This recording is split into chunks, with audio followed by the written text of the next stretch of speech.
Welcome back to another Murders at Karlov Manor limited set review. We've got Yanks on the call. We're going to be going over all of the multicolor cards today, and it is the very last set review. Huzzah! We're almost there. These do have twice as many cards, but we're almost there. Yanks, how you doing? Almost there until we see the long card list here. Yes. So if you guys missed it, we already have the introduction and white through green up, so make sure you guys go back and check those out, especially the introduction to Murders, because we go over new and returning set mechanics as well as draftable archetypes and all the information that you guys need to go to your pre-releases, and then we just kind of skim over those set mechanics and stuff here in these set reviews. Okay, let's kick it off with Agrus costs Spirit of Justice. I have no idea. 4 mana for a 2/4 double strike vigilance. When the Justice enters the battlefield or attacks, choose up to 1 target creature. If it's suspected, exile it. Oh. Interesting. So Boros makes their stuff not block when you suspect it. You don't care about menace on the way back because you're the aggressor, and then you can just remove stuff.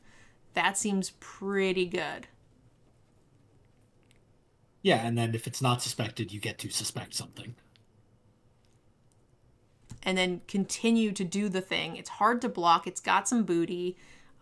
This card seems outstanding.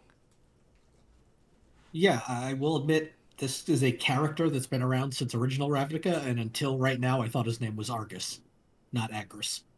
Agrus? Agrus? I have no idea how to pronounce it, but I thought it was RG, not GR.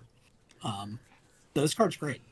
Double strike, that means to kill it. They at a 2/4, they probably need to double block it, and you get to remove one of those blockers on attack by suspecting it or exiling it, one or the other. Yeah, that's so crazy. And just even if you don't get to exile things, like just making them not block seems like exactly what Boros wants to do. So this doesn't do a lot the turn it comes into play. It does have vigilance, which is really cool. It does ETB to do that. It enters battlefield or attacks. Yeah, that's not enough for me to give it 5, though. Sure. So that was my point. If something's already suspected, you've gotten an exile right away, which is nice.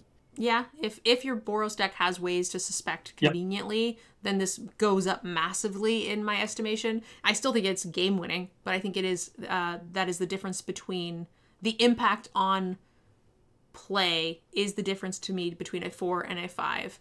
And though this is very thematic and exactly what Boros wants to be doing, I can't justify a 5. Yeah, I think it's a 4 or 5. I'm close to saying it's a 5, but I agree. It's not quite there. Yeah. I think in the average deck, it will be in like the average mediocre whatever deck, I think it'll play closer to a 4. And then I think you get a good spicy Boros deck, it's going to be a 4/5 real easy. Yep. Alquist Prof Master Sleuth. 3 mana for a 3/3 with vigilance. When it enters the battlefield, investigate. And you can also absorb an X for sacrifice a clue, draw X cards, and gain X life. I mean, or more appropriately for that card, Sphinx's Rev and X. Yeah. It is absorb too, right? Yeah, it is, but it's the draw X gain X with Sphinx Rev from turned around the deck. So thematically. Thematically, sure. It's just I feel like that's the iconic mana cost for what I see is that card. I don't really see people playing a lot of Sphinx's Rev in Standard, sure. But that's just when I see that mana cost, I think absorb. Interesting. That's all I meant by it. Yeah.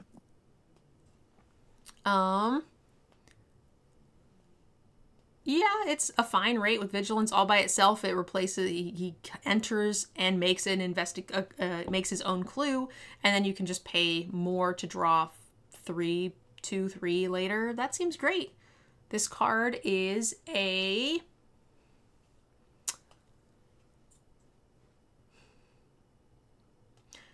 it's not as good as the last card, but a 3.5 also doesn't feel super great, but I think it is a 3.5. Yeah, I agree. It's not as good as the last one. I think I have it as a 4 because I had the last as a 4.5. So fair. I think the other one has more synergy upside than this. Yeah. Like my I mean, range on how high I think that can play is way higher than this. But I think at its base the other card is a 4. So I'm gonna give yeah, this I a think 3-5. the difference for me is I think you're right. I think the ceiling on Agris is probably higher, but it needs to live longer to get to that ceiling. This, especially late game, you can just draw 6 cards. It only has to live like 1 turn. That to get a bunch of value, you have to keep doing it over and over again. Yeah. But it has that had the other one. Agris has a bigger impact to the battlefield, so I do agree that that has a higher upside. All right. Ansreg the Quek Mole. Wow, this thing is freaking crazy looking. 4 mana for an 8/4 mole god.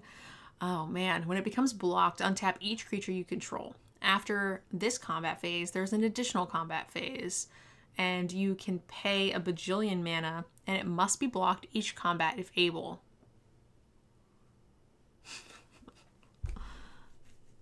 Yeah, so for 7 mana, you get to eat 2 things theoretically, because they have to block it twice. I mean, I guess if they block it twice, they probably kill it since it only has 4 toughness. I was gonna say they could just block it the first time, right? I don't understand. If they block it the first time, you get a second combat phase unless they kill it. Yeah, but you were Like saying either you way, yeah, it's got 4 but. Like if I feel like if I have to block it, there's a good chance I'm just gonna put 2 creatures there to ensure that it dies the first time. I doubt I'm chumping this thing twice is my point. Like if you have enough to block it the second time, you just put that creature in the first time. yeah. I mean, I'm not gonna like block yeah, with my 2/2 and then let us go to the second combat and then block with my next creature. yeah. I guess that's fair. Unless it's like 2/1/1s or something. But like if they only have 2/1/1s, then they're just dead, so it doesn't matter. I mean, this is a 4-drop. I know. Like, you can pretty easily have a 1 power and a 2 power. But if that's the case, then you're not activating for 7 like you were talking No, about, right? Like no, but you're getting in free for 8 then. But your point of the conversation was you were getting for 7 mana to kill 2 of their creatures over 2 combats, which is not in any way going to be the case, I think. Because if you have the 7 mana, we're not on turn 2 or 4 or whatever. And if they have 2 creatures, they just put them both in front. Or I guess you're killing 2 creatures in 1 combat then instead of 2 combats. You're still killing 2 creatures. Yeah, for sure. It's an 8/4. And you're still getting the extra combat phase for everything else. Or there's a chance they just have a 4/4 for 4 and they just they fulfill the requirement and kill it. Or the 4/2 for 3 or what have you. So I still think it's an outrageous card for 4 mana. I just don't care about that second ability quite so much. The first ability though is dope. I don't care if they have a 4/4/4/4. I just get to then also continue bashing them in the face with my Gruul cards that I'm probably ahead on board anyway. Yep. And they're highly incentivized to use their big creature on this and not my 3/3. So like, you know what I mean? Their 4/4 will go under this bus and then my 3/3 gets to hit them twice. In. Yeah, the card's very good. I don't know why it doesn't have trample. I mean, it doesn't need trample. It's a 4-drop. It doesn't need trample because it's a 4-drop, but I feel like it would make sense on this creature to have trample. Yeah. Rating wise, I don't think it's it's very good, but I don't think it is outrageous. I think it is a beatable card. Yeah, I think I have it as a 4. I am a little lower on it. I have this as a 3.5. Don't whine, Hammy. Certainly game winning. It dies to like the 4. There was 4-drop red removal. Doesn't do anything the turn it comes into play. If it is blocked by a 4/4 for 4, which there are plenty of in the set, then you're getting a few free combats in. That's great. But like for a mythic, I think that this is not the scariest thing in the world. I'm not too concerned about needing to beat this on the other side of the table. I think I'd rather have the other card, honestly. So, the Sleuth. I would too, but that's because I get to play blue and not Gruul. Yep. So, I'm going to take this as a 3.5. I think this is weaker than the first card and on par or a little weaker than the second card. Fair. And you said you're at a 4 on it? Yeah. All right. Assassin's Trophy, instant speed, destroy target permanent and opponent controls. Its controller may search their library for a basic land card and put it onto the battlefield and shuffle. Good removal is good removal.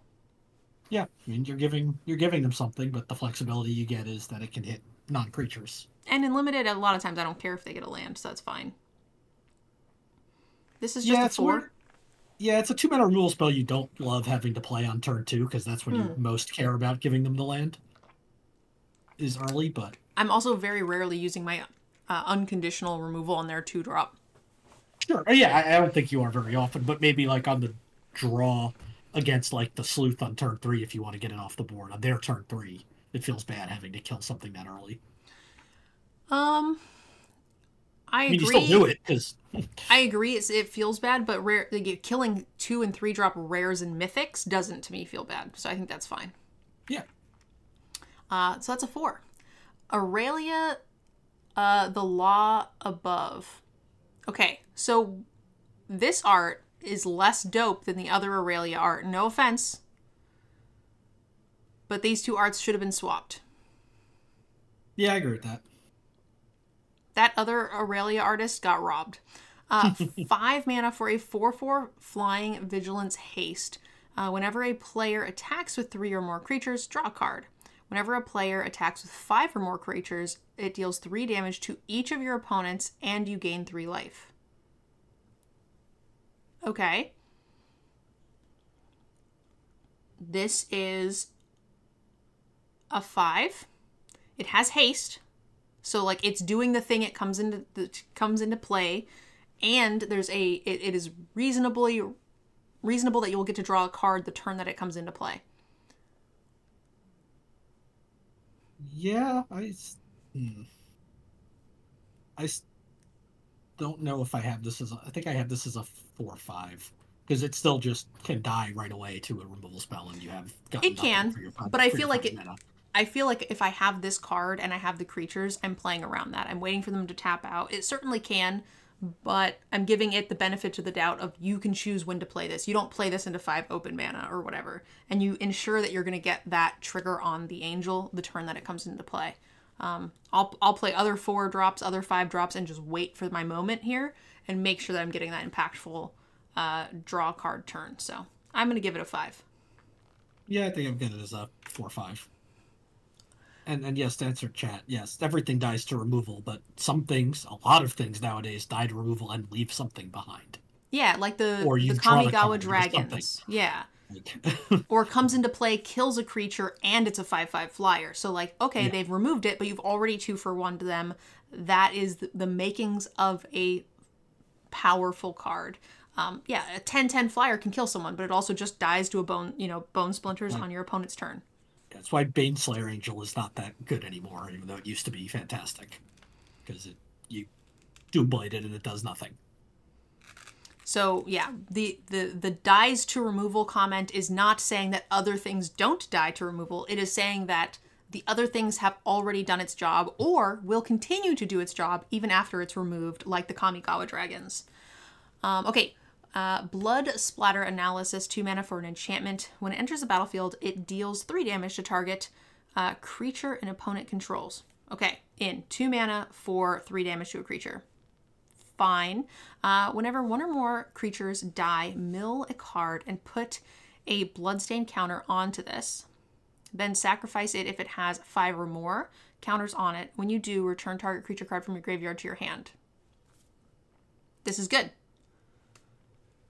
Yeah, it's an efficient removal spell that has a significant bonus over time. Agreed. This is a 4? Yeah, it's a little weird because it's just we'd probably put the first part of the card just at 4. Yeah, I wanted to give it a little bit more, but it's so slow. Yeah, and it's like we just put premium removal at 4. And then like, even though this makes it better, it doesn't necessarily bring it all the way up to, like, what the other 4/5s are. Yeah, it is a little harder to cast, right? Like 3 mana. Yeah. It's also not instant speed. I feel like Yep. if it was just the first clause, sorcery speed, super specific mana cost, I don't think that would be a 4. So I think we are giving it that little bit of a bonus. Yeah, that's fair. I mean, I agree that it's a 4. If it was an instant speed spell, or an instant, like if it had flash, then I would agree with you. It would still kind of be a 4, but it would be a real high 4. They're out of room for another line of text on that card. Your turn. Breakout. Red and a green sorcery. Look at the top 6 cards of your library. You may reveal a creature card from among them. If that card has mana value 2 or less, you may put it onto the battlefield and it gains haste until end of turn. If you didn't put the revealed card onto the battlefield this way, put it into your hand, put the rest on the bottom of your library in a random order. So basically, look at the top 6, reveal a creature if it's a 2-drop or less. You get to play it for free and it gets haste. Otherwise, it goes into your hand. Why am I paying the 2 mana tax on this? I don't like this card. At sorcery speed, it doesn't do anything that I want it to do. It digs really deep for your, like, insane bomb. But I don't know. I mean, it replaces itself. Like, it's kind of like a weird cycle. Like, you're paying to basically replace itself, and occasionally the card you replace, you just get to put on the battlefield if it's cheap. I don't think the card's great by any means, but it's okay. And you're in Gruul where you probably have some heavy-hitting creatures. Yeah. Like, and I would just put another creature in over this. Yeah, I feel like this is the type of card that I'm, like, actually pretty happy to see, like, top deck late in the game. It's like, oh, great, I get to find something good. Yeah. But yeah, I agree, it's not exciting at all. 1.5. This is not for me. Yeah, I think I'm at a 2 on it, but again, you're going to cut it, I think, more often than not. Buried in the Garden, 4 mana for an enchant aura, enchant land, in fact. When it enters the battlefield, exile target non-land permanent you don't control until you enters the battlefield. Exile target non-land permanent you don't control until Buried in the Garden leaves the battlefield. When enchant land is tapped for mana, its controller adds an additional mana. Whoa! This is this new? This is the land, or I mean, I know it's new, but I'm saying, like, is this the first of this card? This combination, right? We have I think so. The enchant auras that add mana. We have enchant auras on land that eat your creatures. Like, we have one in standard right now that I hate because of that stupid doubling effect bastard. But this is the combo. This is the whoa. Yeah, it's like a Utopia Sprawl wild growth effect stapled onto one ring. This person chained to the wild growth. That's what this card is. This is unique. This is something that I've not really seen before. That's scary. You stapled those 2 cards together, put one of each pip, and call it a card. Huh. Yeah, you're paying 1 extra mana for the exile effect, but the same as you would pay for those 2 effects together if they were separate cards. And it fixes your splash color. It fixes your splash. The only downside is it's now vulnerable to 2 types of removal, both enchantment removal and land removal, but land removal doesn't show up in limited much, so who cares? Yeah, we don't care about land removal here. Yeah. We're not talking about that. But enchantment removal is fine, but that your regular aura is... Yeah, you're always vulnerable. Always happening. The only difference is I didn't get to hit them with all my extra cards from the extra mana all the time. And it's, oh my god, it says non-land permanent. This is everything I want in all of the land. This is a 4, and it is strong, and it is power crept to shit. Holy crap. A strong independent aura? Yeah, it is a strong, independent, dead lady in a backyard. Yep. Yeah, I like it as a 4. It's fantastic. All right. Coerced to kill, 5 mana for an aura. So many auras. Enchants a creature. You control enchanted creature. Enchanted creature has base power and toughness 1/1, has death touch, and is an assassin in addition to its other types. Okay, so you get to keep it, but you don't get to keep it at its full power, and you do get to chump it off and eat something. The death touch is relevant here, at least. Yeah, there's at least one card we'll see coming up that cares about assassins. There might be more. I don't know that for sure, but it's also a mythic, so that's probably not super relevant. It's a pretty solid 2-for-1. Even if your Death Toucher just trades with a 2/2, this is still great. This is a 4. These enchantments are always super game changing, and it makes me even happier that we've seen so many enchantment removals on a stick. Yeah, I know it's a 4. I hate the fact that it's like so much worse than just like control magic. But it's still very good. You're right. It's still a 2-for-1. And it's an uncommon, so. All right. Crowd Control Warden 5/5 for 4 mana with Disguise 5. As this enters the battlefield or is turned up, it's nice. Not most of them don't have that or clause. Put X +1/+1 counters on it, where X is the number of other creatures you control. Whoa. This happens when it ETBs 2? There's just a very solid chance this is a 5-mana 6/6 or 7/7. Yep, and the other interesting part to this card is the disguise cost being hybrid, so you can play this in a non-green or non-white deck if you want. Yeah. Nice and flexible at only a common. There's nothing I don't like here. You're going to be getting a 5-mana 5/5 basically guaranteed. Like, I could see a world where I play this in a Boros deck. Yeah. Like, you got a lot of creatures, and you don't ideally want to be playing a 2/2 for 3 on Boros, but it's not the end of the world. And then you can get a 6/6 or 7/7 mid-combat, potentially. Someone's asking why a 5/5 guaranteed. It's other creatures, so it is just a 4/4. No. The reason I'm saying 5/5, you're basically getting a 5/5 guaranteed is because if you don't have one creature on your Selesnya board on turn 5, you're dead already anyway. Like, just scoop them up. Like, if you're playing this, you're getting a 5/5, and if you're not, you built your deck wrong. I mean, this could also be like a late game empty board draw. It could be, but we're talking about the average here, right? Like, that is... Average, yes, but guaranteed, no. Okay. If you guys know what I meant, and if you want to be... No, I agree, but I think it's a reasonable question because they might have thought you didn't read it as other creatures. No, yeah, that's why I said basically guaranteed, because, like, it's Selesnya, right? Like, if this was a Dimir color, then I'd be like, oh, Yanks is playing this. He's never going to get a 5/5. But this is Selesnya, and these centaurs always breed. Yeah. Do you guys remember the other Ravnica sets with, like, it was, like, 4/4 for 4. It was like 2 white, 2 green, and like it made 2 other 2/2s and did a bunch of this is a token creature heavy deck, and it's gonna suck. Like, yeah, I'm gonna die because so many people are gonna go like 1, 2, 3, 4 and then slam this, and I'm gonna cry myself to sleep because no removal in my deck will deal with this. So I feel like, and I just give you my own biases, I feel like outside of the blue-green mess for the last 5 years and the life gain decks, I feel like Selesnya Tokens is the deck that gets there the least amount of times. The Sevens knows exactly the creature I was talking about. Like, this gives me, it's a very different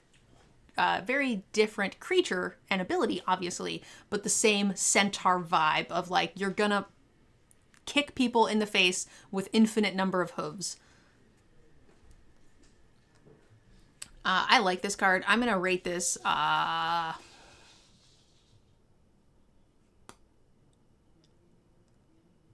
it's going to be so big. I know it's going to be so big. It's a 3.5. Yeah, it's like on the low side of a 3.5, but it's bigger than a 3. Yeah, I think I've got it as a 3, but that's unsurprising given the decks we play. Yeah, because you're playing Selesnya, no creatures, if you have to play Selesnya. Yeah, I'm playing Selesnya board rats. All right. Next up, we have a 4-mana 3/1 flyer. Whenever you sacrifice a clue, return this from your graveyard to your hand. This is fantastic. I want clues in these colors. I like flyers with 3 power. It's a detective. I don't think clues are going to be hard to get. This, for me, is a very, very solid card. Very annoying. And it plays like the card that we talked about from if anyone remembers, I don't remember. All will be one. Whenever you proliferate, you get it back. Yeah. Similar vibe.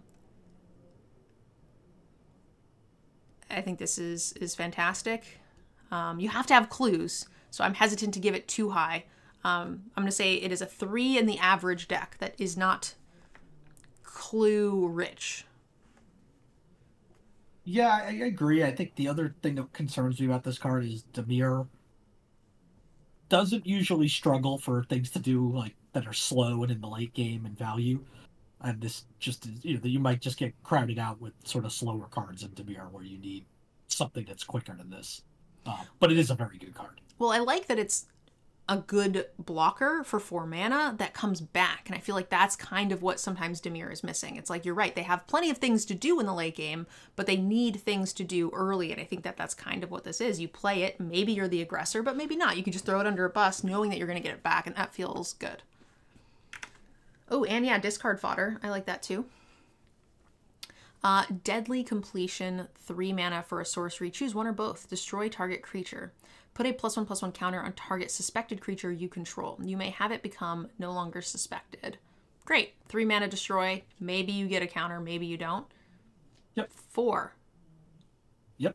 It's not much more to say. sorcery speed, but it is cheap. So I'm still going to call it a 4. Yeah, I think at instant speed it would probably be 4 mana. Yeah.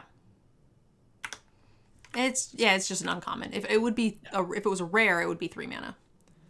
Yeah, it would probably also just win you the game. Detective's Satchel, 4 mana for an artifact. When it enters the battlefield, investigate twice. Okay. You can tap, create a 1/1 Thop. Activate only if you've sacrificed an artifact this turn. What? This card's fantastic. Yeah, you need a critical mass of basically clues. I mean, even if you don't have any other clues, you get this, albeit expensive, is pay 4. You get 2 cards back. I know it's expensive, but I think those Thopters counteract that. I'm okay with this. If you don't have anything else, you're paying 8 to draw a card and make 2 1/1s. Uh-huh. That's terrible. It's value. And that's assuming you have nothing else. Like, yes, any agreed. deck is going to have something else. I'm just saying I don't need a ton to make this valuable. I'm not saying you need a huge build around. If I have 1 or 2 other clues in my entire deck, I think this is fine. Yeah, I don't think it's a bad card. I just think you definitely do need that support. Ideally, or some of the cards we saw in red, where you could, as a cost, sacrifice an artifact. As part of its cost, but you'd have to still have the other artifacts. Yeah, but you wouldn't have to spend the mana just on that. I think, and in that case, they don't have to be clues. Yeah, but you have to have the other artifacts, which is harder than finding the clues. I think that this card is fine in the average deck. We'll have 1 clue. I'm fine to run this card. I think it is scales, but I think this is a 3. I will play this in basically every Izzet deck. I think in the average deck, to me, this is a 2. Okay, that's one of our bigger... Yeah, but the Izzet deck, you could have enough to make this very good. But I think that's going to be very context dependent. I don't think it is. I think it'll be so easy. Dog Walker, 2 mana for a 3/1 with Vigilance and Disguise. Only 2 to flip it, hybrid. When it is turned face up, create 2 tapped 1/1 white dog creature tokens. Okay, so for 5 mana, you get 5/3 worth of power. Yeah, the card's fine. And it's a 2 mana 3/1 with Vigilance to begin with, which is fine. Yeah, and that fits into what Boros wants to do. Mm-hmm. And again, you don't have to be in Boros to play this card because of the hybrid disguise. Although that's probably where you're going to want it anyway. I guess Selesnya if you just want the extra tokens. Yeah. Even if you are in Boros, the hybrid is also just nice because you can just keep a 2-lander that's red, get unlucky, hit your 3rd red. Okay, fine, I'll turn it upside down and you can still flip it and it's fine. So rating-wise, I think that this card is good. It's like a It's like a 2.5. Yeah, that's where I've got it. All right. Doppel Gang, XXX, blue-green for sorcery. For each X target, for each of up to X, for each of X target permanents, words, create X tokens that are copies of that permanent. So for 8 mana, you can copy 2 permanents? Yeah. 5 mana, copy 1, 8, 2. This is expensive. But it does say permanent. And I feel like you sit around long enough, 5 mana, copy your opponent's dragon, your opponent's, 6/6 vigilant or whatever, you'll probably get an okay value out of this. Yeah, and I guess it scales a little, that was a little off. For 8, you get 4 tokens. What? For each? For each of X permanents, of two permanents, you get 2 tokens of each. Oh. So for 5, you get 2 copies? No, for 5, it's 1 and 1, so you get 1. But for 8, it's 2 and 2, so you get 4. It squares up. Whoa. Whoa. So for 11, you would get 9. Whoa. My mind is blown. Yeah, I mean, I read it that way. However, it didn't really click that that's the way that was meant to be read. Yeah. Huh. Yeah. I mean, 8's a lot, but that's a lot of tokens. And I don't hate the 5. Like, you just get to copy the best thing on the board for 5 mana is honestly not the worst. And then you just have that late game nonsense. So, yes. 3.5 is the average. Yeah, I want to say it's like a 3.5, and then it probably goes down to a 3 because it's Simic and blue-green has been terrible for so long. Whatever. I haven't played it yet. I'm going to give it the benefit of the doubt. So yeah. It's a 3 if you're casting it for 5, and it's a 5 if you're casting it for 8. So we're going to say it's a 3.5. Because you are going to cast it for 5 a lot more than you're going to cast it for 8. Yeah. All right, drag the canal, 2 mana for an instant, create a 2/2 white and blue detective creature token. If a creature died this turn, you gain 2 life, surveil 2, then investigate. Whoa, that's a lot of extra stuff if a creature has died this turn. I like it. 2/2 for 2, that does some extra shit. In. Yeah, it's kind of flexible because it's an instant speed, you can do it to get everything, or if you really just want a flash blocker, you can do that. Yes. I'm most likely going to like pre-combat attack or block and then just play this and then get to investigate and do a bunch of things. This is a great card. I love this card. I think this is very good. A 3.5 for me. Yep, I like it there as well. All right, we have a Deadly Fugitive. 3 mana for a 1/4 with Death Touch. Ooh, she got a big back porch. Face down creatures you control have. Pay 4, turn this creature face up. If you can't, exile it. Then you may cast the exiled card without paying its mana cost. If you can't, exile it. So for something that's cloaked, that's like an instant or sorcery. Yeah, or an enchantment or whatever. Yeah. Whenever an assassin you control deals combat damage to an opponent, cloak the top card of your library. And she has a big back porch. So she can attack them very easily on turn 3 and 4. Or 4 and 5 or whatever on the play, especially. Yeah, but this is the one card I was referencing earlier that cared about assassins. So if you could steal with coerced to kill something and turn it into assassin, it would whatever. Get out of here. That's mythic. Not a thing. I know. Gosh, no. It's a mythic and an uncommon. Stranger things have happened. But not to the point where you're rating a card based on it. No. It was just more context than actual changing the value of the card. Yeah, this card is awesome.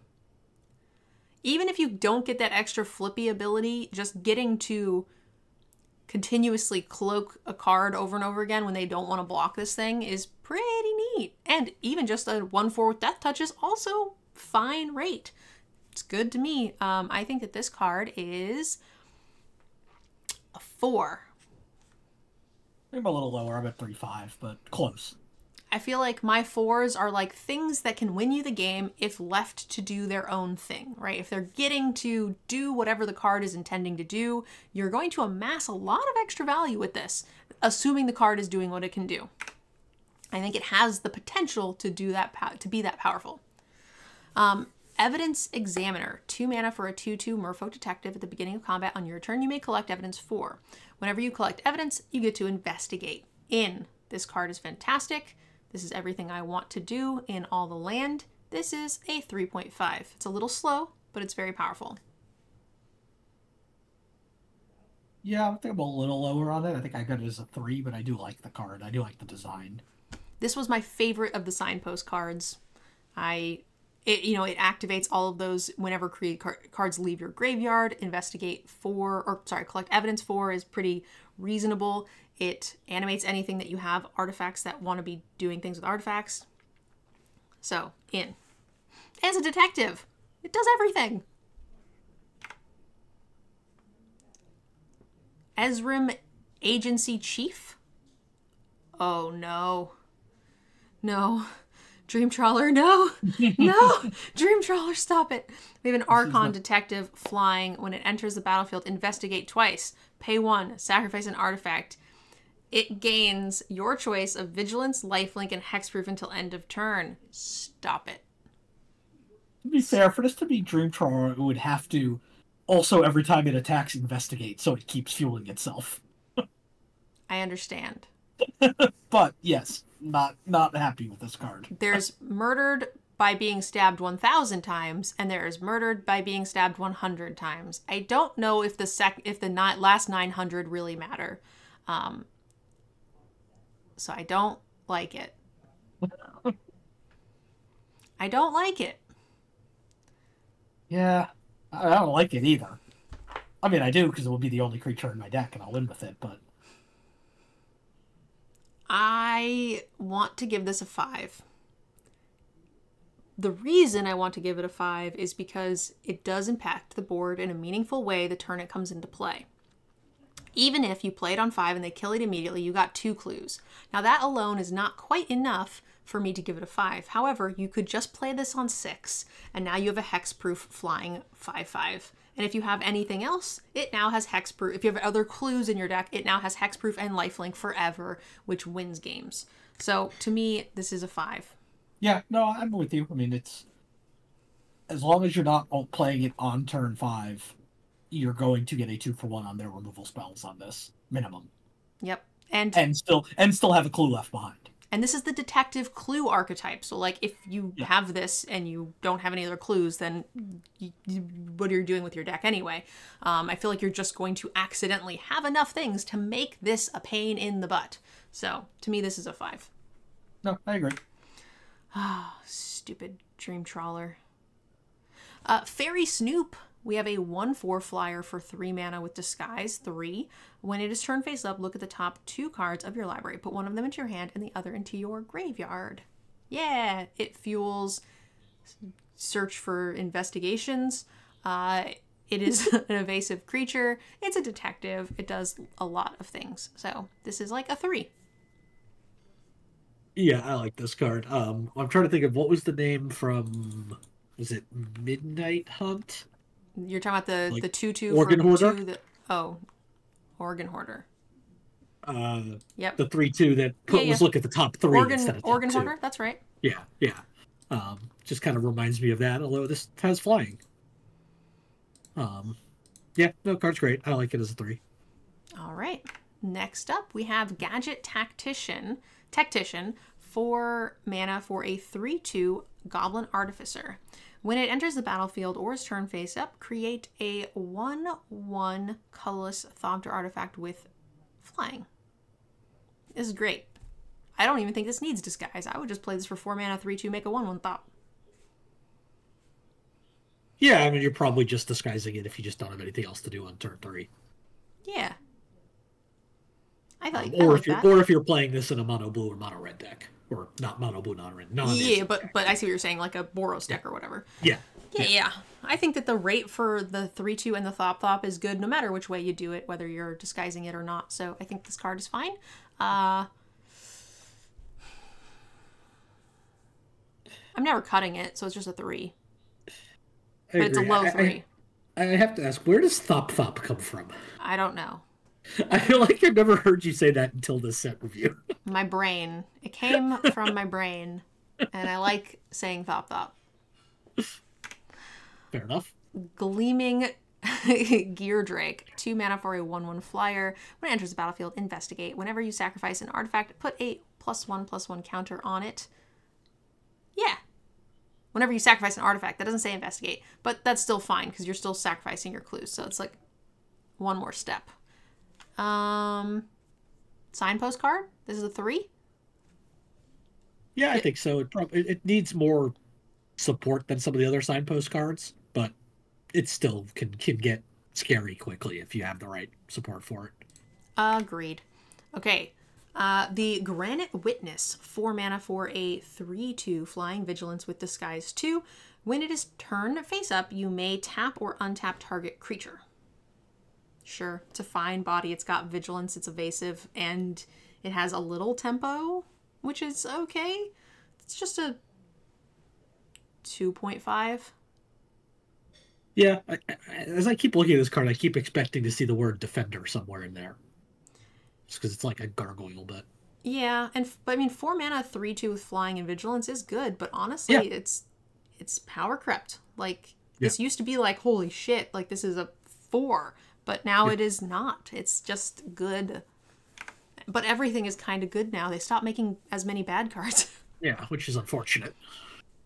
Ill-timed Explosion. 4 mana for a sorcery. Draw 2 cards. Then you may discard 2 cards. When you do, it deals X damage to each creature, where X is the greatest mana among cards discarded this way. I don't hate it. It lets you be very choosy. You could just draw 2 for 4 mana. Or you can board clear if you need it. I like this card. Yep, and you can potentially find a way to blow up their stuff and not yours, although you probably don't have the greatest toughness creatures, is it?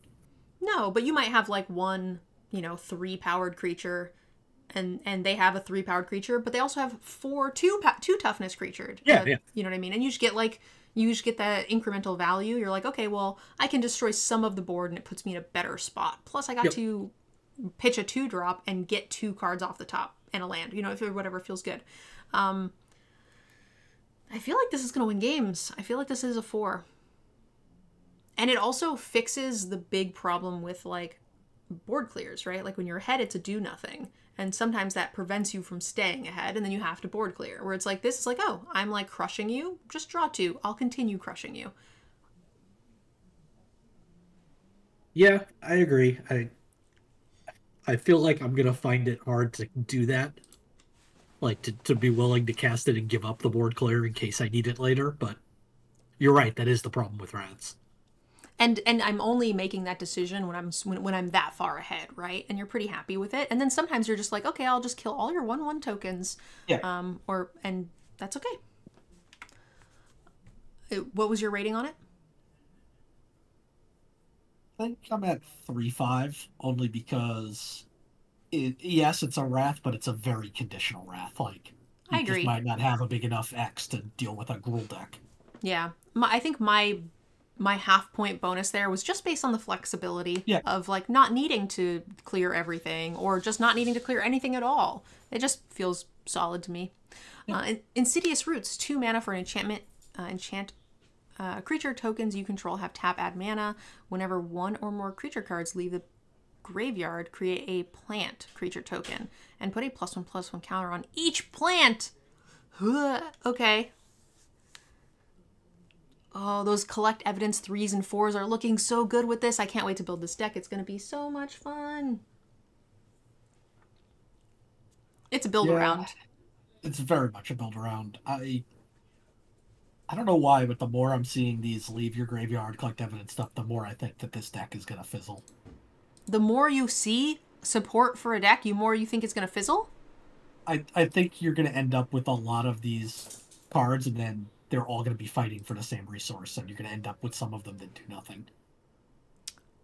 Well, this is one half of the resource, right? Like there's collect evidence, make a clue, and then you trigger this, you get the plant, and you get more man. You know what I mean? Like they go hand in hand. They're not the two sides of that coin aren't fighting for the same resources. It's more the collect evidence side that I think is going to end up fighting each other a lot. Yes, I feel like if you have the collect evidence stuff, if you're doing this deck, you are not looking for most of the collect evidence stuff. You're looking for the handful of really cheap ones, and you're looking for cards that leave the graveyard from themselves. You're looking for the 2 different black recursion spells that we saw. This is not, I think, the collect evidence deck, because most of them are 6 and 8 collect evidence. I'm looking for like 3 and 4 and under, and then the other cards that are leaving the graveyard on their own accord. Yeah, I don't know. I just have a bad feeling about this deck. I have a great feeling about this deck. I don't think it's going to be the best deck, but I think it's going to be Value Town, and I'm here for it. So this is still a 1, because this is not the average deck. This is not the average Golgari deck. It is a very specific Golgari deck.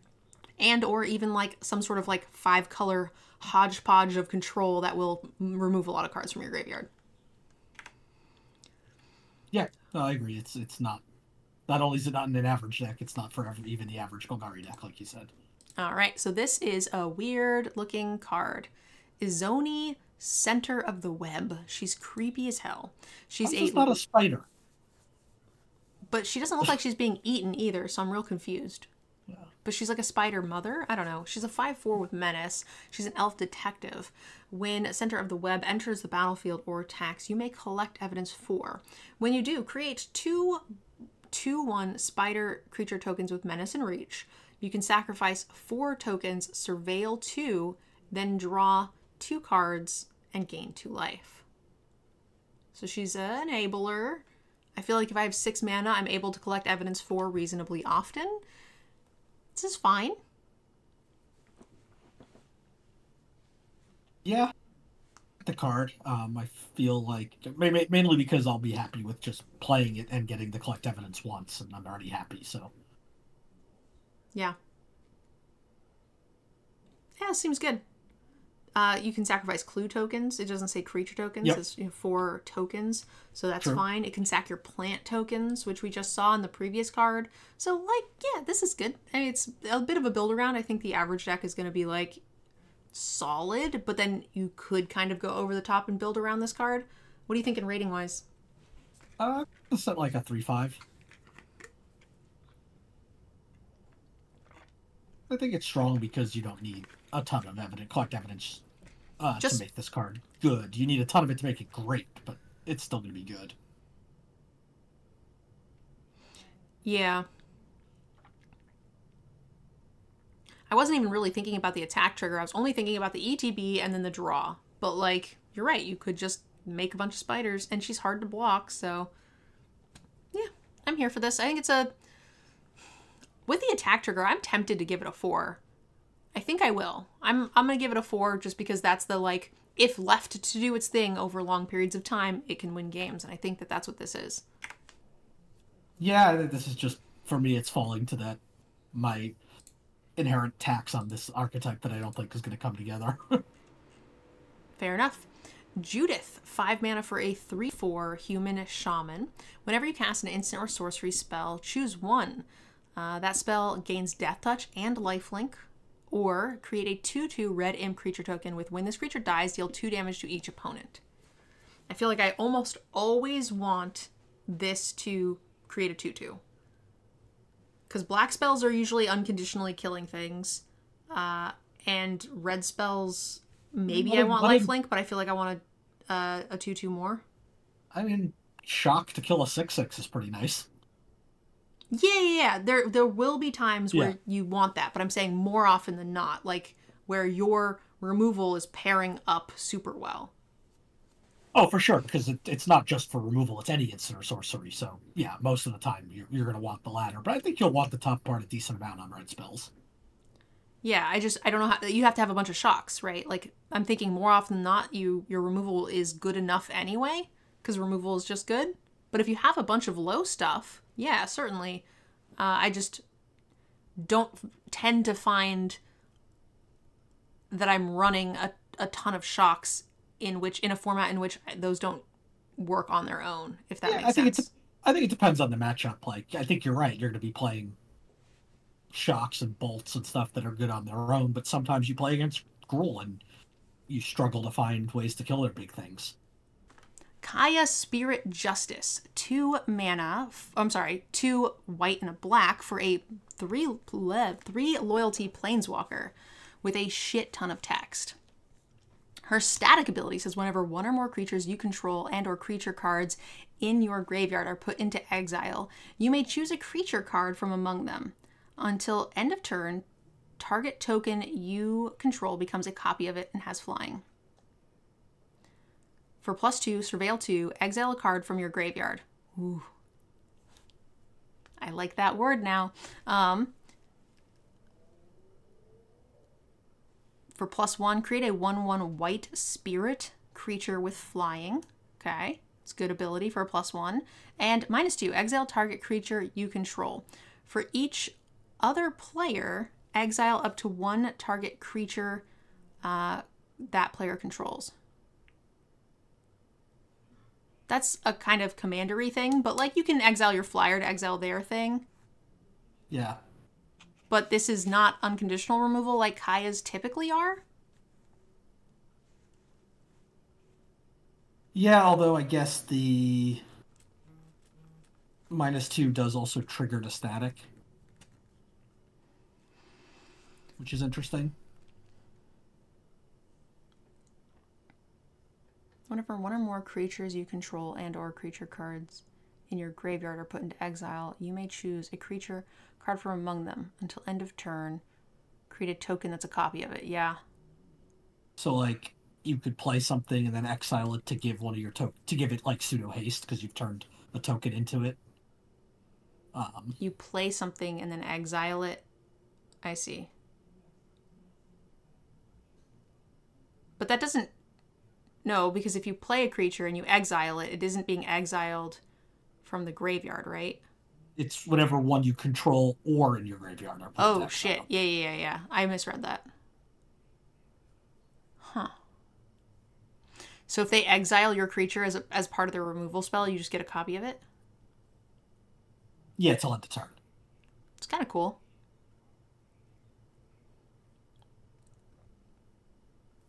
Yeah, I think this card's good, but it's not great as planeswalkers go. The idea that the +1 surveils and hits them with a thing, or the +2 surveils and hits them with the best creature in your graveyard each turn with flying is pretty good. Yeah, I mean, you have to already have a token in play, but it doesn't have to be a creature token, so it could be a clue or something like that. Yeah. Wait, you have to have something in play already? Yeah, because it's until end of turn, target token you control becomes a copy. Oh my god, this text is so many texts.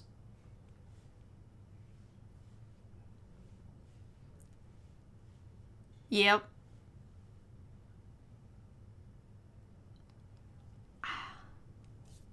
I think she's fine. 4 mana, make a 1/1 with some, like, shenanigans on the side. Exile things, bring things back. You have to have another token. So she probably can't come in and just straight up exile anything.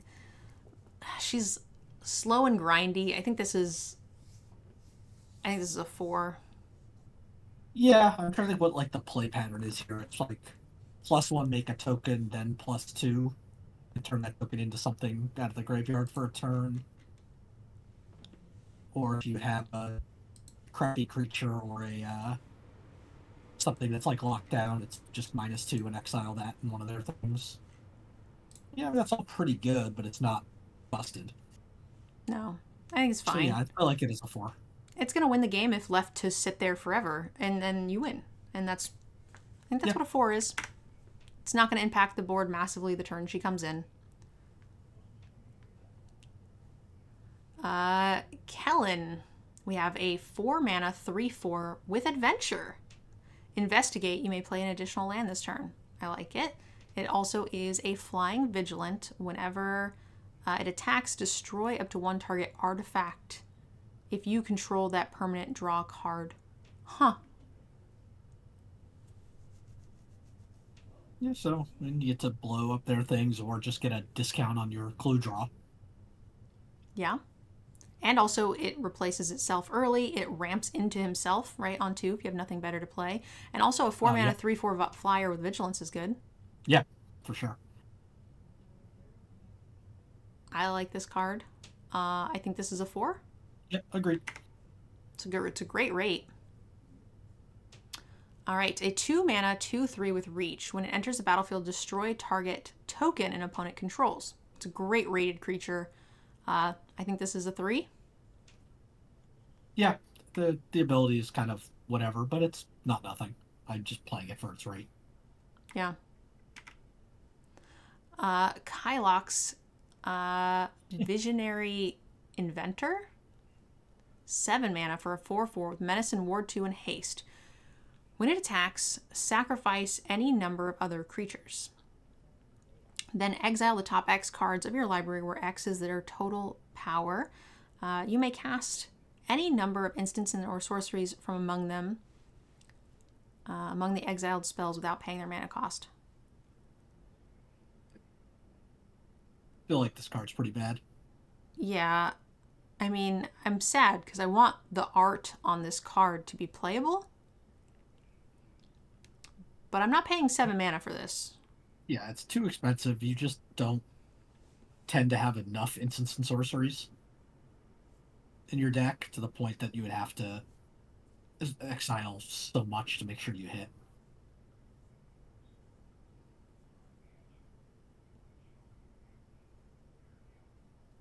Yep. Not having it. I think this is a 1. Yeah, I agree. You might have the right deck where you've just got a giant pile of instant sorceries and maybe you can consider playing this, but not likely. How are we an hour in and only at the Ks? Yep, a lot of cards. Kylox. 3 mana for a 4/4 vehicle with crew 2.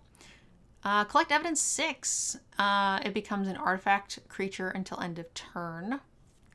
That's a lot. It's nice as an alternative, but crew 2 is not too hard. When it attacks, you may cast an instant or sorcery spell from among cards exiled with it. Okay, that makes more sense. If the spell would be put into the graveyard, put it at the bottom of the library instead. Huh. Okay. It's not too much. I'm fine with this. Yeah, 3 mana 4/4 crew 2 is fine. Yep. Especially when you can just use it to recast your shit. Yeah. This card is a 4? It's maybe better. Depends on your instants and sorceries, of course, but in the average deck, probably a 4. Yeah, I like it as a 4. Lazav, 2 mana for a 2/3. When it attacks, exile target card from a graveyard, then investigate. Yes, exile card from my graveyard. Let's go. And then card draw to back it up. Whenever you sacrifice a clue, you may have Lazav become a copy of a creature card exiled with it until end of turn. Don't care. Already got my value from removing the creature. It's a great rate on its own. This card's awesome. Yeah. You do have to have a decent amount of... Well, I guess it doesn't have to be a creature to get the investigate trigger, so that's pretty good. And it doesn't have to be your graveyard either. Sure. Yep. Which is good point. Yep. 10 out of 10. Yeah, good point. I misread that. This card is busted. This is an easy 4. Yeah, this card's a 4. Nope, I agree. I misread that. Easy 4. All right, now we've got what the shit is this mana cost? Leyline of the Do Nothing. We have a green, green, green, green, and some other colors if you're feeling generous. 2. The Leyline of the Guild Pack is in your opening hand. You can put it into the game, put it onto the battlefield. Each non-land permanent you control is all colors. Lands you control is every basic land type in addition to its other lands. Leyline of the Commander card? Yeah, Leyline of Who Cares. Moving on. That's a 0. Yeah. Lightning Helix. 2 mana. Oh my god, it's Lightning Helix! Sorry. It's okay. None of us have ever heard that before. It's still funny. Don't worry. Lightning Helix is 3 damage for any target, and you gain 3 life. Great card. This is premium removal to me. It can go upstairs. It can kill creatures at a good rate. I'm going to call this a 4. Agreed. Next up, we have Meddling Youths, the signpost. 5 mana for a 4/5 haste. Whenever you attack with 3 or more creatures, investigate. In this, I like investigating. I like haste. I like everything. It's hard to give it... I feel like I want to give it a higher rating, but it's just a 3. Yeah, it's probably a 3. Boris is often looking for like an actually on-theme top end. Doesn't always get that, and it does here. Yep. Which is nice. Niv Mizzet Guildpack. Wooburg for a 6/6, flying, hexproof from multicolors. Whenever it deals combat damage to a player, it deals X to any target. Where X, or target player draws X cards, you gain X life, where X is the number of different color pairs among permanents you control that are exactly 2 colors.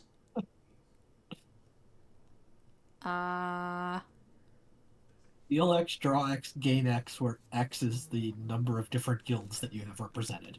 Yep. And I think I don't care. Yeah. I mean, I'm sure people are going to cast this. I'm sure I'm going to get real annoyed with those people. But here we are.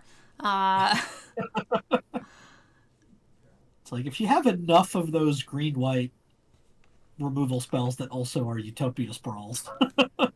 And you said that the lands weren't super supportive of like a massive multicolor, so... No, the only dual lands are all rare. So a 1. Yeah, agreed. I don't even think it's a cookie card. What's up? You have to like spend so much effort just to cast it, and then it still might not do anything. No More Lies. 2 mana for an instant. Counter target spell unless its controller pays 3. If that spell was countered this way, exile it instead of putting it in its owner's graveyard. I'm fine with this. Yeah. I mean, Mana Leak is great. So I think this, for me, is still just a 2. Yeah, I'd probably have it like a 2/5. The Exile clause is nice. It is, but I tend to still cut 3 mana cost taxes. Not always, but some of the times, which is why it's a 2, I think. I feel like if it gets cut as often as it gets played, it's a 2. Once you get played more than 50% of the time, you become a 2/5. Yeah, I think I don't tend to cut the 3s if they only cost 2 mana. Once you start getting into like the 3 mana for 3 or stuff like that, then yeah, I'm starting to cut them. Next up, we have a 2 mana instant. This spell costs 2 more to cast for each target beyond the first. Choose any number of target players. Investigate X times, where X is the total number of creatures that player controls. Choose any number of target players. Oh, so this is a commander clause. It's just pay 2. And you get to investigate based on the number of creatures that they have. Yeah, I mean, you could cast this targeting yourself and your opponent. Oh, that's true. I don't know why. For some reason, I thought this red opponent. I don't know why I did that. But you're right. So you could pay 4 and investigate yourself in them. Yeah. I mean, it's a little bit of a weird fit for Azorius. Usually not a color pair that has a ton of creatures. Mm-hmm. Yeah, but they can have creatures. But they might, yeah. I feel like for 2 mana, you're guaranteed to get like two clues at the very worst. For 2 mana, and that's what Azorius wants to be doing, is cracking clues and has a ton of like... Even if you don't have like a big clue payoff, your other cards will have some clue synergy to justify putting this in at only 2 mana. And then it's got massive upside on top of that. It's going to replace itself slowly, but expensive. But I like what it does for all your other cards. Azorius might be a little more creature heavy than usual too, because it does have like the detective sub-theme. Mm-hmm. I don't even think it's a sub-theme. I think it's actually straight up detective is a signpost. Yeah. And honestly, I think that white typically has a lot of creatures. It's known for being very aggressive in creatures in limited. Yeah. The other thing that's nice about this card is, like, the last card we saw, right, the counterspell, that gets a lot better when you have cards like this to hold up as well. Yeah, I'm here for this card. I think it does everything I want these colors to do. It's never being cut. It's not a home run. It can play up for sure, but I think this is a 3. Yeah, I like it as a 3. Private Eye. Here's that signpost detective. 3 mana, 3/3. Other detectives get +1/+1. Whenever you draw your second card each turn, target detective can't be blocked this turn. So make all those clues. Just keep making things unblockable and kill your opponent. I love the synergy here. So this is one of my favorite signposts, honestly, of the set. I don't necessarily think it's the strongest, but I do think it is very, very good. I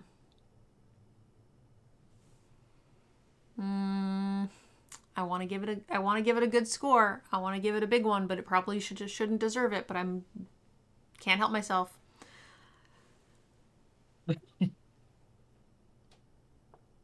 Yeah, I like the card. I like the art and the fact, and I know I said this in the intro video, but I love the fact that Private Eye is a homunculus so much. Yeah, I think it's great. I'm going to give it a 3/5. That might be slightly too high. Yeah, I'm going to give it a 3. I mean, it is a 3 mana, 3/3, so I think a 3 works. Yeah, I think 3 is a little bit more justified with how we've been rating things, but I don't care. I'm high on this archetype. I'm high on both of these abilities. I'm here for it.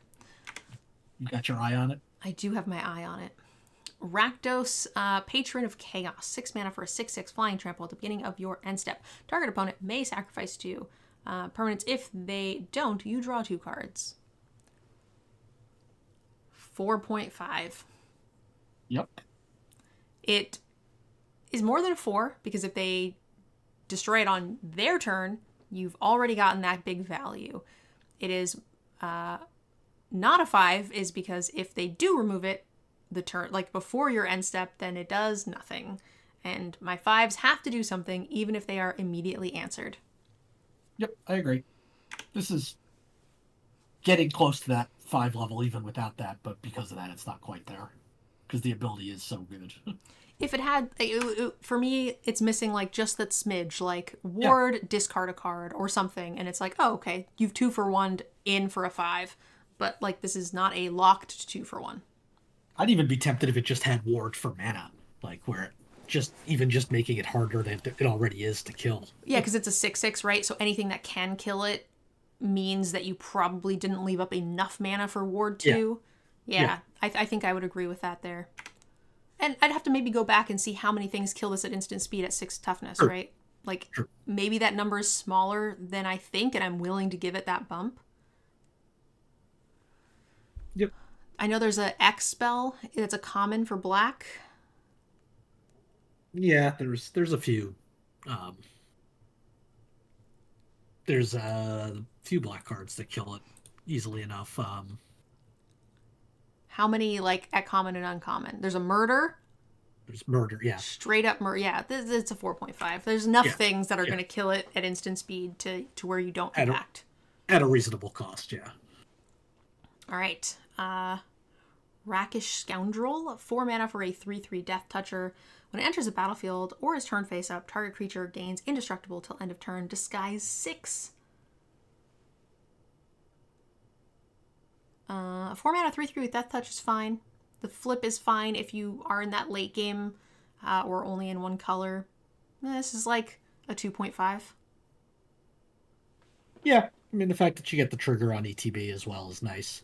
Mm-hmm. So, yeah, I like it as a 2/5.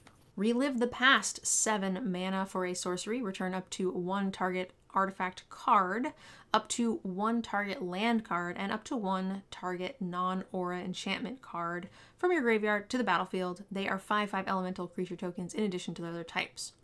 So an artifact, a land, a non-aura enchantment. Yep. So the green one that like makes the 3 bodies and you sacrifice it to do a thing, that's an uncommon. It's like a premium target for that kind of thing. Yep. I feel like this is playable, but it's a bit of a build around. The average deck is going to say no thank you. Yeah, because you need to hit at least 2 of these to probably be happy, right? Yeah. And with Surveil and stuff, the land is very reasonable to make this agreed. happen. So, and then obviously, I think the artifact, probably not the hardest to do, but in these colors, it's not really the artifact colors. That's more Izzety. Yeah, it's definitely kind of build around-y because you start, like, you get this card and you start looking at those cheap equipment that sacrifice themselves, the clue ones. Yeah. And if and I think you can get a land reasonably easy in any of the colors. But if you have a couple of those clue guys or, you know, something, I don't know. I just don't know how many there were, but we'll see. And any of the cases that sacrifice. Yeah. Potentially. So a bit of a build around. I think the average deck, this is probably just a 2. It's interesting, right? Like, if you're casting it, it is more than a 2, but it's not really playable in most decks, I think. Yeah, if you just dropped it into your average Selesnya deck, it's probably a 1. Yeah. But if you actually chose to put it in your deck, then it's going to be much better. Then it's going to be like a 4. Yeah, it's going to be good. So it's a split rating, honestly. It's a 1 and a 4. Yeah. All right, X, blue and a green. For an instant, put X 1/1 counters on target creature you control. Then counter up to 1 target spell its controller, unless its controller pays mana equal to the greatest power among creatures you control. Wow, I hate this card so much. It's got Civic Flash vibes all over it. I hate this card. You're going to counter my thing and then make some big unbeatable trounce card. Oh, God. Just shoot me now. Yeah, but it's nice that the counter is up to 1 target spell, so you can just play this as a combat trick.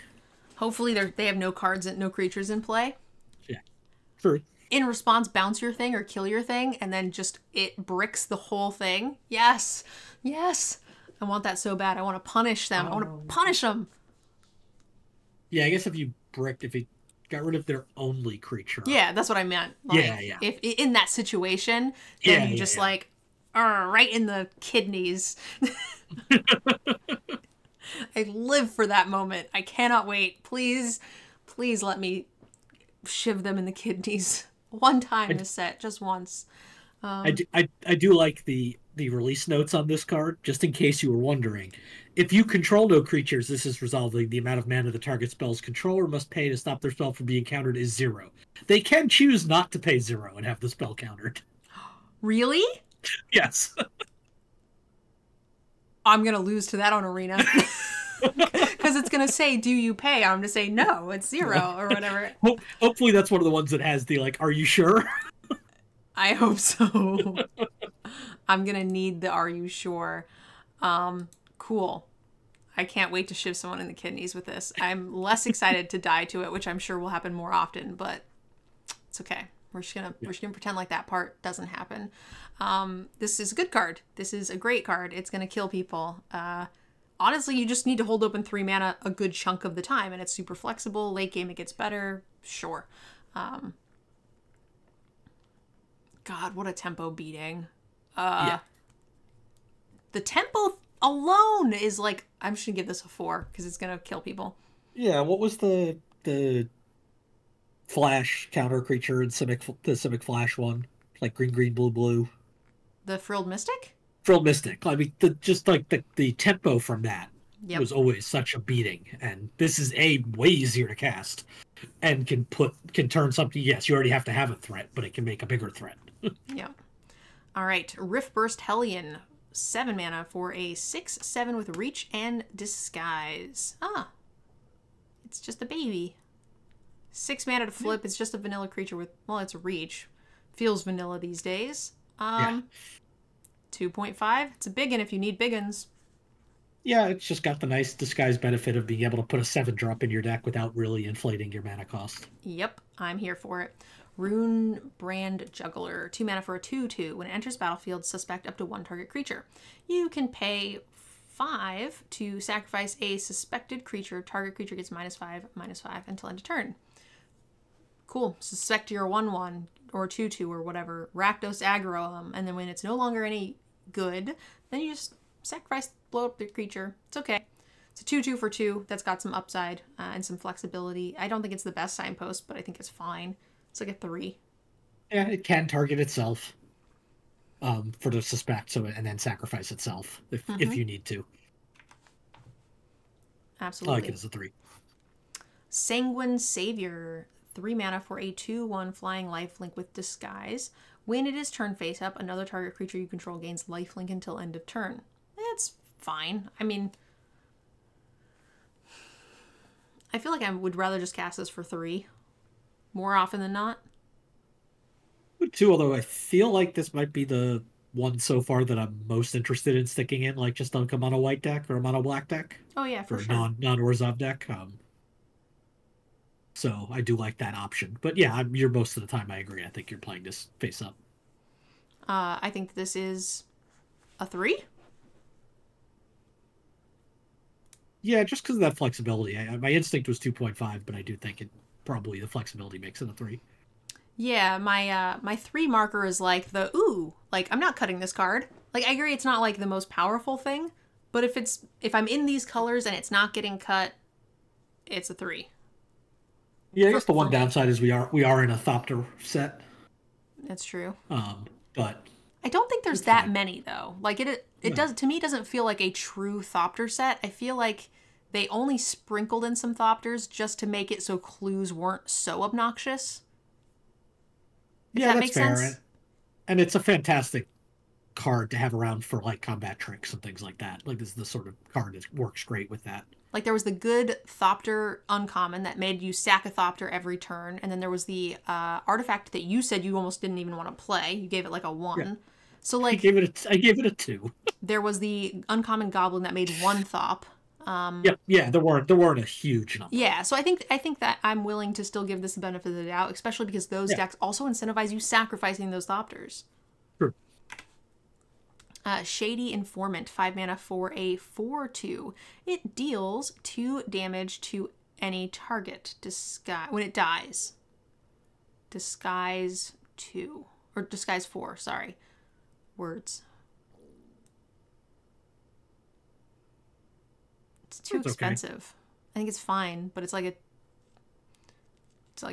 2? 2.5? I think it's a 2.5. It's probably a 2.5. Like, it's funny because the ability makes me actually make this one maybe the one I want to put in the off-color decks, but it's going in a black or red deck where I already have, removal. Like, that's what I'd love to put in, like, a mono green deck or something. Agreed. It's just weird. It feels like a lot for a 2/4. I like the 2 damage, but I tend to not be in love with these cards. So I'm going to say it's like a 2.5, and that's giving it a little extra benefit of the doubt. Yeah, I feel like this we might even give this a 3 if this was set was morph instead of disguise. Because if you're flipping this up to get the trick, you probably don't also have the 2 to pay for ward to kill one of those things. Yeah, if it was a win flipped effect, I would be happier because you could control it better. Agreed. Yeah, I'd be in for that. But on dies, like, it might not do anything. It goes face, but, like, I don't really care. Yeah. Soul Search, 2 mana for a sorcery. Sorry, my stomach is growling super loud. Target opponent reveals their hand. You choose a non-land card from it. Exile that card. If that card's mana value is 1 or less, create a spirit with flying. I feel like if I'm casting this and taking a 1-drop, I feel real bad. So, no. Yeah. It does say non-land, so that makes it more playable, but to me this is always a sideboard thing. I'm not really interested in this in my main. Yeah, the 1 or less just feels very much like a eternal format plant. The format is slow, but if I like these cards to have a little something extra on them, like if you... Yeah. And if you choose not to, you draw a card or whatever. But like the number of times that you're drawing this and they have no cards in hand, or you cast it and it's like 2 lands or whatever, and it just feels like garbage. Yeah, especially if anything more than 1 mana. Yeah. If that 1/1 was on something a little bit better, like 3, I would be more for it. But like, it's basically a non-issue, and then you're at that point you're just putting in a spell to peek at their hand and try to get a good card, and sometimes you will and sometimes you won't, and I don't like that gamble. Agreed. 1.5. 1.5. I think it's a 2 in best of 3, but I'm mostly talking about arena premier drafts here, so like, Samala Sentry. 2 mana for a 1/3 with reach. Whenever a face down permanent you control is turned face up, put a +1/+1 counter on it and a +1/+1 counter on this. Yes. Check mark. Does cool things that I want it to do. So I'm going to call this 3. It's realistically probably going to play higher because you're going to have cards that will trigger this. But for the sake of argument, the average deck will not have much of it. So it's probably fine. You only need 1 trigger to be happy. Yeah, you're incentivizing to play those off-color disguise creatures, or half off-color hybrids, in this card. And also, I think this is my top candidate for Sneaky Reach. It's an archer. Archers aren't Sneaky Reach. But the art it doesn't look like it. No, the 2-drop that wasn't an archer in green was better Sneaky Reach. Yeah, that's a good point. Although that's like up on top of buildings, like it looks, I don't know.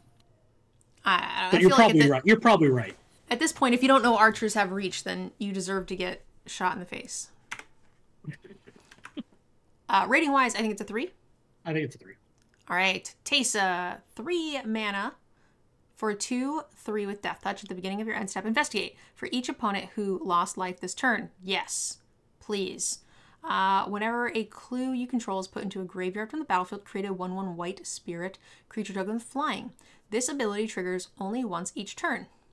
Yes. 4. Yeah, I agree. Card's very good. They gotta kill it.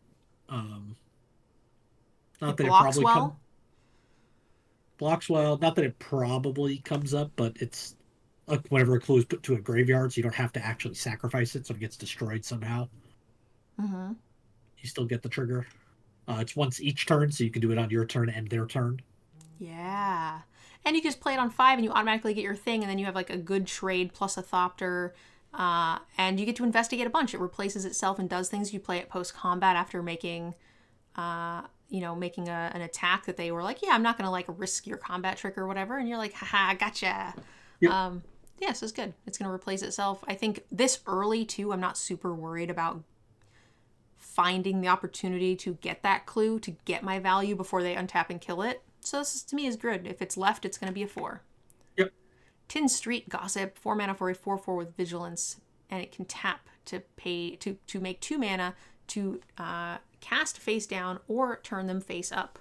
This is also like a God. I actually want to give this a little bit of a higher mana cost. I think it's like a 4. No, a 4, 3.5. Yeah, I like it as a 3.5 because it's an actual threat in addition to the synergy it brings. Yeah, 4/4 for 4 with Vigilance like that's already a 3, and then this 2 mana for face up and face down creatures is a lot. Yeah, the fact that you can attack with it and still use the mana that turn. Yeah. Yes. Okay. Or block with it and use it to flip something up. Like. Yes, I'm gonna let you take this one. Yep. Tolsimir Midnight's Light, 5 mana, 2 green, white. For a legendary elf scout, it's a 3/2 with lifelink. When it enters the battlefield, create Voja Fenstalker, a legendary 5/5 green and white wolf creature token with trample. Whenever a wolf you control attacks, if Tolsimir attacked this combat, target creature an opponent controls blocks that wolf this combat if able. So you're paying 5 mana for a 3/2 lifelinker and a 5/5 trampler. Not bad rate. Pretty good, in fact. Good. Yep. And then any wolf, I don't know how many else there were in this set, but let's just say this one, whenever the Voja attacks in this case, if this also attacked, you force something to block, something specific to block the wolf. So maybe you can force whatever might be able to kill the Tolsimir to block the wolf. Yeah, like it's good in the situation in which they only have one blocker. And if somehow you have other wolves, you can start forcing multiple things to block, different targets to block specific wolves. Yeah. Like if you flicker this. Well, it's a legendary wolf token. Oh, boo. Is it? Poop. Yeah. That's lame. Why you gotta take away all my fun? All right, fine. You can't flicker it, but I still think this is good. It's great stats on its own, even if like you didn't have that weird thing. A 3/2 and a 5/5 for the mana cost is in. So 4? Yeah, I like it as a 4. It's highly statted. Treacherous Greed, 3 mana as an additional cost to cast this spell. Sacrifice a creature that dealt damage this turn. Draw 3 cards. Each opponent loses 3 life, and you gain 3 life. It had to have dealt damage? I mean, this is the spirits, you know, colors. So, like, you might have some 1/1 spirits flying around, or a bat, or something. It has to deal damage. It doesn't have to deal damage to an opponent. So if it just like if you had a creature like a 1/3 that bounced with something. Yeah. Is another one. I mean, technically it's like a 3 for 2. Yeah, chat says sacrifice your poor thop thop. I mean, if it wasn't a 3rd color involved, it'd be great with that red uncommon that makes the Thopter that goes away every turn. Wasn't that blue? The one that sacks a Thopter? Was it blue? I thought it was red. I think the You're probably uncommon. right. Yeah, it's a blue uncommon, I think. Okay, that would make sense. I don't like it. It doesn't do the thing that I want these sort of village rights mechanics to do. I want it to be anti-removal. I want it to be, you know, block, you combat trick. Fine, I sacrifice and get my value anyway, and you burned your combat trick. Like, it doesn't do those things. This is good if you have, like, expendable tokens, but I don't know if the average deck is going to be in the business of expendable tokens, and it doesn't work if that didn't do damage that turn. So if I block and they combat trick, I have to just let it die. Like, this doesn't work, and I don't like that. It's too situational. Yeah, I think the difference being those village right cards, right? If you don't get a spell, one of their spells with it, you're at parity, right? You're trading 2 cards for 2 cards. Here, you're trading 2 for 3 plus the life. Agreed. This is better if you have a good sack target, but sometimes you just might not. Yeah, I'm not really willing to risk the dead card. Yeah. Yeah, I think I guess you are playing Orzhov, so you probably have a decent amount of small things. Now, again, right, something's got to get through or not die. It doesn't have to get through. It has to deal damage and not die. Yeah, I don't know.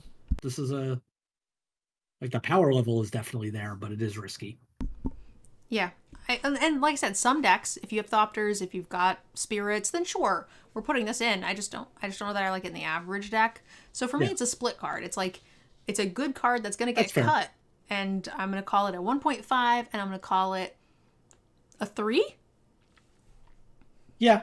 Pretty nice in 2 HG, though, because they lose 6. Yeah.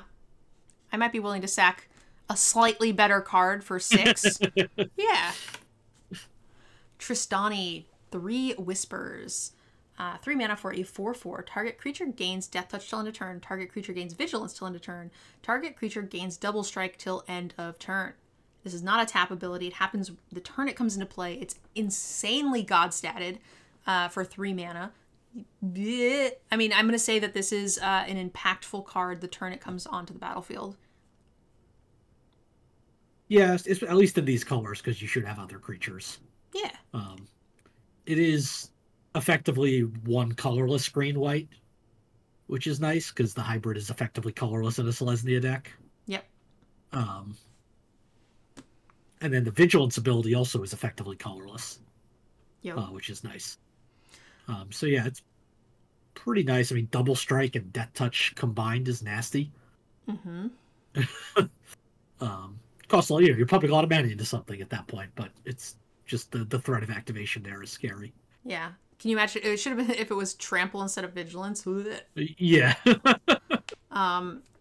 It does die, right? Yep. Like, you can still give it the abilities in response to the death. In response, I'll give all my stuff Double Strike and attack you 1 time. But, like, you might not have anything. They might just be like, okay, I block your thing with my 1/1, and then now you don't have your bomb anymore. So I'm going to say it's a 4.5. It is going to win games, but I don't think it wins it quite as handily as a 5. Yeah, I'm in that 4.25 range, because it is a lot of mana you have to pump into things, like if you're trying to get value in response to a removal spell, which means to do that you have to be playing it later, so you lose some of the efficiency of the 3 mana 4/4, but it's obviously very good. I'm just torn between 4 and 4.5. Yeah. I think it's on the low side for 4.5 for me, but Yeah. I think it can do enough in the late game where you just slam this, give everything double strike, and they're just like, oopsie. It's also a great like tempo card, a 4/4 for 4. So in all of these scenarios together, I feel like it will average out to be quite powerful. Yeah, that's fair. Undercover Crocodile. Crocodile. Ooh. 6 mana for a 5/5 Crocodile Elf Detective. Someone should report that elf. whoever this elf's baby mama, baby daddy is, I feel like needs to be reported. Whenever it deals combat damage to a player, investigate. Yes.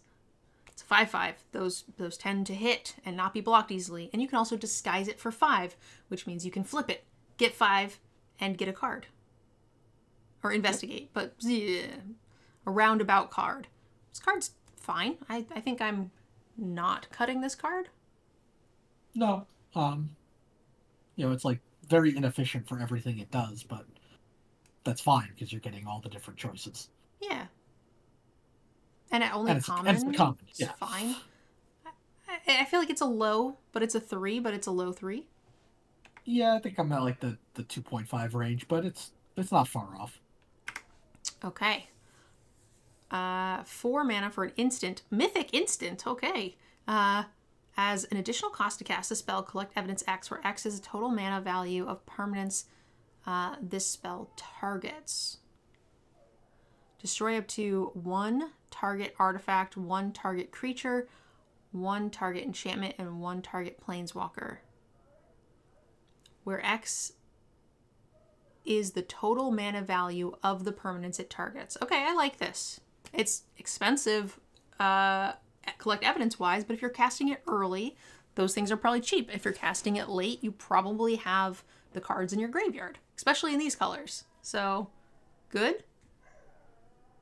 Yeah, And it can target clues, which is 0. Yep. I'm scanning through rules notes quickly because I believe this was a card that... Yeah, so it's a little weird the way this card is worded. So, collect evidence X, where X is the total mana value of the permanence the spell targets. What that really means is collect evidence X, and X can be more than... It's that or greater. Mm-hmm. Oh, yeah, for sure. But that's not the way it reads straight up. I assumed it was greater.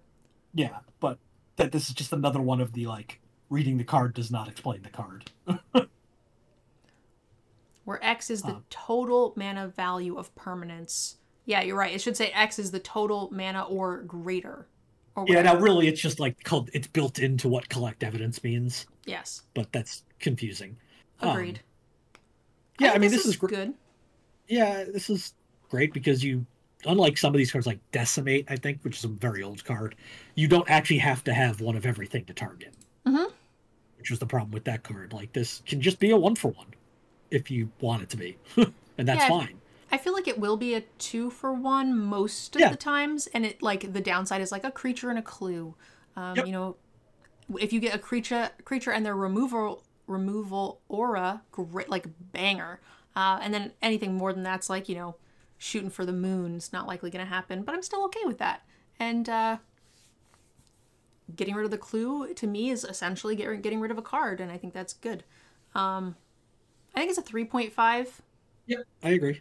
A lot has to go right. You got to have good targets. You got to have a good spread. If you're just getting a creature with this, it feels pretty bad. So that's going to be the average of how it plays.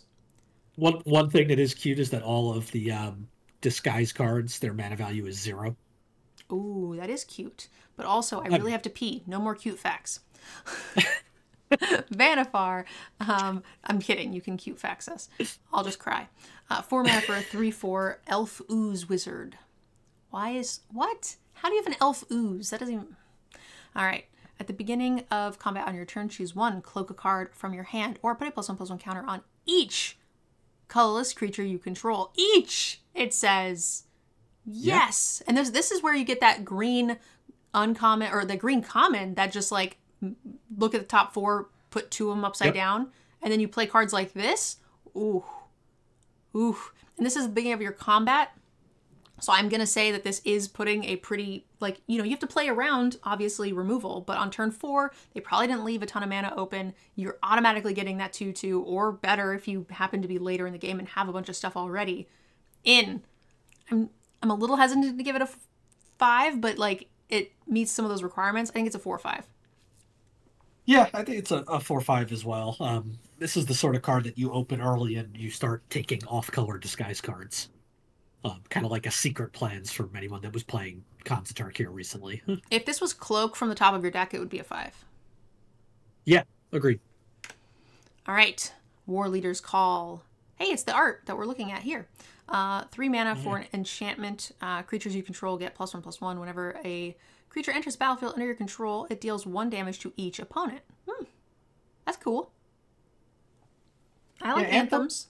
Anthems are always... they're so unassuming. It's like, okay, creatures get +1/+1. That's not that big a deal. Well, yeah, no, it is.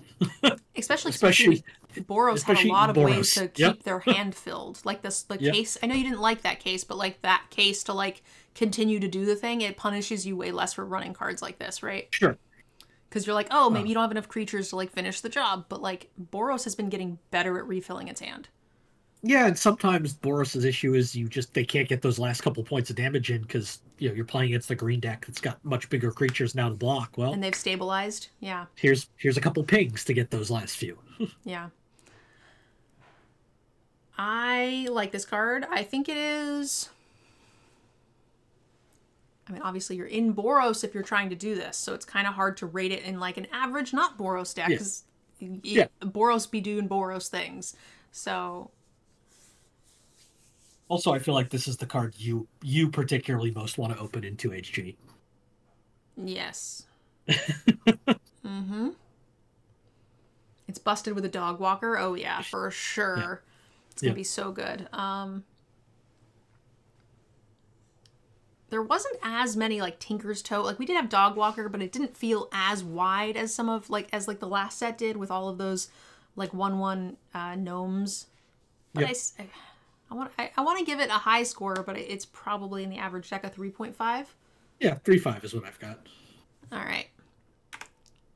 Gosh, I have to pee. They keep coming. Wisp Drinker Vampire. 4 mana for a 2/4 flyer. Whenever a creature with power 2 or less enters the battlefield under your control, each opponent loses a life. You gain a life. And for 7, you can give all of those creatures Death Touch and Lifelink, which is cute, and it's a flying evasive creature on its own. I think this is one of the strongest signpost cards. I like it a lot. I think it is a 3/5. Yeah, it's weird. Like in my head, I'm thinking like we didn't see a ton of support for this otherwise, but that's just because you don't need it. You just need small creatures. Like outside of obviously Disguise, all works for this. But it's like, yeah, we haven't seen anything that specifically plays to that. Well, it's because you don't need them. They're just any little creature works. Yeah, we saw enough enablers. Or no, we saw enough payoffs, and then the enablers are just disguised as disguises. Yes. Yeah. No, this card's great. Agree with a 3/5? I like it as a 3/5. All right. God dang it, Worlds. You're gonna be very disappointed in a couple minutes. Is there a lot of? Oh my God, I feel like we're at the end of the alphabet already. All right, World Soul's Rage X and a Gruul. It deals X damage to any target where X. Put up to X lands from your hand and or graveyard onto the battlefield. I mean, it's kind of cute if you do this like on their turn 4, you kill their 2-drop and then you ramp into 6. I don't love that for an X spell, but like, yeah, it might come in handy. I like X spells that remove things, so. Yeah, I'm kind of ignoring the second part for the most part. It's just a flexible removal spell. I think it might be okay with like Surveil and Mill and things. You're not doing a ton of that in Golgari, but I feel like in this set specifically, there's a reasonable chance you're going to have some lands in your graveyard. So I'm happy to get them back out, especially because they can't be collected as evidence. So, yeah, I think this card's good. It's a little pricey, 3.5. Yeah, 3.5, yeah. We have Roar of the Old Gods for Yaris 4 mana for a 4/4. Other creatures you control have haste in. Whenever one or more face-down creatures you control deal combat damage to a player, draw a card, holy shiitake mushrooms. Whenever a face-down creature you control dies, return it to the battlefield face-up under its owner's control. If it's a permanent card, then turn it face-up. Excuse me? It does... Yeah. So, You're... if it hits, they draw. If you don't let it hit and you kill it and you block it, they get to flip it for free? Yes. Excuse me? This is a rare? On a good statted centaur to begin with? Yeah, and all those face-down creatures get haste, too, so it's pretty easy to get them in. And you can just play it and attack them with those face-down creatures, and then they're in a shitty spot. Like, yep. Gotcha, bitch. Give me, like... This card's stupid. Oh my god, why is this a rare? It's a 4.5. I mean, you have to have the things, and, like, I don't know, maybe they kill it, but, like, eh. Yeah, agreed. And also, if they kill it before going into combat, they don't have haste, right? Like, eh. Yeah. So it's a 4.5, but it is busted as hell. Yep. No. Yep. Cease and desist. Exile up to 2 target cards from a single graveyard. Target player gains 2 life and draws 2 cards. Whoa. Whoa. What? So I exile theirs, and then I can be target player and gain 2 life and draw 2 cards for 2 mana? Draw a card. Oh, okay. That's still too good. I thought it was 2 because I saw it's sideways. It's hard to read. Yeah, it is. It's tough to read those. I still think that that's insane. Or destroy all artifacts and enchantments, which is nice to just have stapled onto a thing. And this is going to mess up all of their discover evidences. It's going to mess up any of their recursion. It's going to mess up. It's going to do so much. I like this card. I like both sides of this. Well enough. Yeah, I think this card is great. It's free. Yeah, any green deck that gets to put it in for both sides. I'm never cutting this. This card is a 3. Yeah, I like it as a 3. Flotsam and Jetsam. Whoa, are we stealing the Little Mermaid shit? A little bit. Okay, I guess, is Flotsam and Jetsam in the original Disney tale, or the non-Disney tale, I guess? I don't know. It's a good question. Mill 3 cards, investigate. Okay, investigate. I like this. This is a great enabler for everything I want to be doing. Or you can Jetsam them. Each opponent mills 3 cards. Then you may cast a spell. This is harder sideways. From each opponent's graveyard without paying its mana cost. If the spell cast this way would be put into a graveyard exile instead. Okay. I mean, 2HG is going to be dope. Give this to me in 2HG all day. And it says a spell. It doesn't say an instant or sorcery. It doesn't say creature. So you can just get the best thing out of their graveyard all the time for 6 mana and make them mill. Yes. I like both sides of this. I think that this is a good card. It will be good no matter which way you're playing this. So 3.5. Yeah, the cycle's interesting. They all have like a cheap side and then a cheap side instant and a more expensive sorcery. So yeah, but I like the effects here. Usually I'm unhappy with kind of both sides a little bit, but the flexibility makes me play them. I'm happy with both sides. Yep. Do you want me to read these since I can see them not sideways? You can see them not sideways? What sorcery is this? Scryfall. Sure. Fuss and Bother. Fuss is 2 in a Boros hybrid for an instant. Put a +1/+1 counter on each attacking creature you control. Bother is 4 and 2 Azorius hybrid. Create a sorcery. Create 3 1/1 colorless Thopters with flying. Surveil 2. Create 3 what? Colorless Thopters with flying. Thoptops. Not Thopters. Thoptops. Okay. Yes, both of these are good. Create 3. Yeah. I feel like this 6 mana one might be the first one I'm a little underwhelmed with, Agreed. but like It's just because it's so much. It's not because I dislike any of it. But honestly, if this cost 5, I would think it would be kind of busted. So I think that this is fair. Both are good. I think this is going to be nuts for freaking Boros, though. Yeah, this is the first of the 3 where I'm much happier with the cheaper side. Yeah. This is going to be super nutty. I will run all of them. I think these are all very good. The flexibility is fantastic. I want to say each individual side's like a 3, but I'm willing to give it the bonus as flexibility. Yeah, I think I'd give this whole card a 3 because I don't think the right side is. It's nice in a pinch, like if your Boros deck fails, right? You got a little bit more on the other side, and then they stack well. I certainly like having it. Yeah. Like, I wouldn't put the Fuss as just a 3 on its own, either. Well, you have no creatures. 3 mana. Well, true. I'm a little high on all of these. I think they're all very good. I'm going to bump it a little bit. 3.5. All right. Next, we got Hustle and Bustle. Hustle's an Is-It hybrid for an instant. Target creature attacks or blocks this turn if able. Bustle is 4 and 2 Gruul hybrid. Sorcery. Creatures you control get +2/+2 and gain trample until end of turn. You may turn a creature you control face up. This one's a little weaker. I don't like the 1-drop side as much. 6 mana for that ability is fine, but at sorcery speed. This one's just a 3. I like the flexibility on it. I think both sides independently are like a 2 or a 2.5, but for both, I'm willing to give it that share. And obviously, this is dependent upon being in the main color, at least in red. Yeah. I definitely like the Bustle side better because overruns are always can be game ending, but a lot of these cards that you're turning face up, you're paying 5 or 6 mana anyway to pay it. So sometimes you're getting the effect for free. So what's your rating? Oh, I like it as a 3. Me too. Yep. And then Push and Pull. 1 and an Orzhov hybrid sorcery, destroy target tapped creature. And then Pull is 4 and 2 Rakdos hybrid.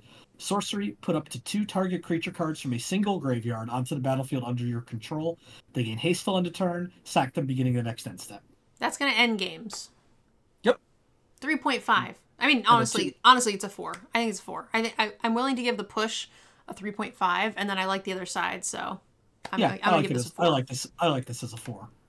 Okay. Yes, we made it. You're free. You are free. That's the end of the multicolor cards, guys. We don't care what Yank says because I have to pee. Like and subscribe. Leave us a comment. And that's the end of our set review. We did it. High five. You ever cared what I said? No. Pee break. Bye, YouTube.